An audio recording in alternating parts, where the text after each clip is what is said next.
Music by Shiv Manohar.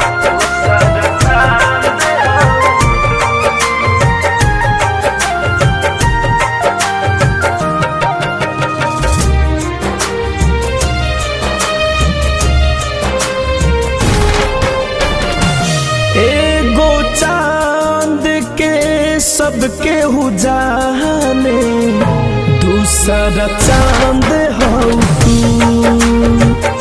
एगो चांद के सबके जाने दूसरा चांद हो तू।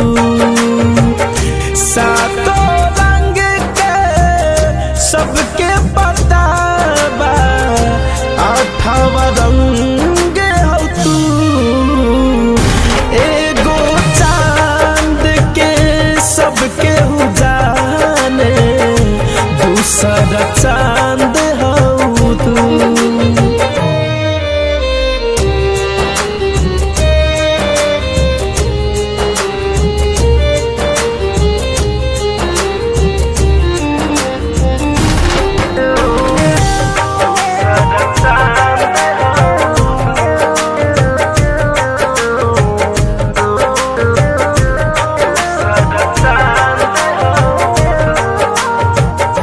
भोर के किरनिया चमके जैसे रूपवा तुहार गोरी लागे वैसे।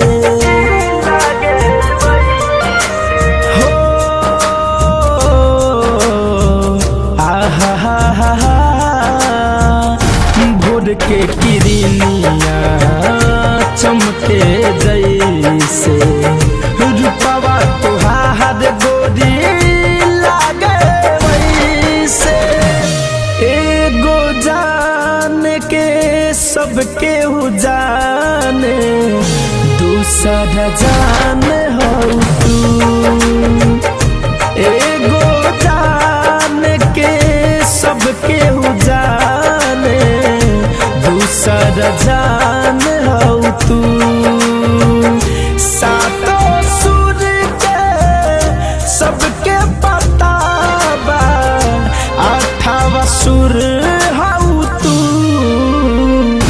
एगो चांद के सबके जाने दूसरा चांद हो तू।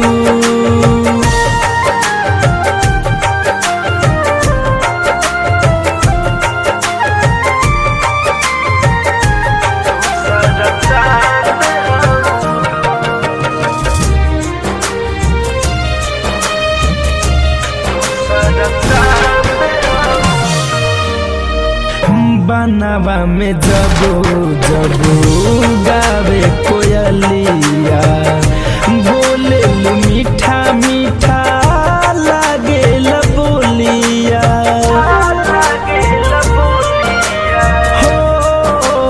हो ला ला ला ला ला बनवा में जबो जबो गावे कोयलिया मीठा मीठा लागे बोलिया।